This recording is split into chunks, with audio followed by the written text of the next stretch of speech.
Pada bagian ini, kita akan membahas mengenai layanan dari Public Key Infrastructure, yaitu SSL.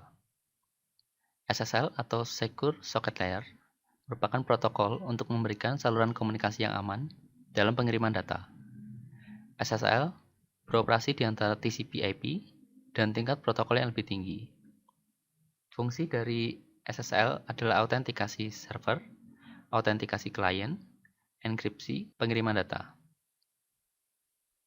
Protokol SSL dapat diterapkan pada institusi keuangan, situs e-commerce, perusahaan riset dan pengembangan, serta untuk mempertahankan layanan integritas data. Dalam melakukan autentikasi server, SSL mengikuti alur pengecekan sebagai berikut. Pertama, SSL client akan mengecek validitas tanggal sertifikat milik server. Kemudian, SSL client akan mencocokkan nama CI penerbit milik server dengan trust list client. Digital signature dari CI penerbit divalidasi menggunakan public key sertifikat CI. Dan yang terakhir, SSL client akan mengecek apakah SSL server terletak pada alamat jaringan yang sama seperti pada sertifikat. Untuk autentikasi klien, pengecekan mengikuti alur sebagai berikut. Pertama, SSL server mengecek validitas tanggal sertifikat milik klien. Kemudian, SSL menyesuaikan nama CI penerbit dengan daftar trust list server yang dilanjutkan dengan validasi digital signature pada sertifikat milik klien. Fungsi SSL dalam enkripsi data digunakan karena semua gangguan terhadap data yang dikirimkan dapat dideteksi secara otomatis.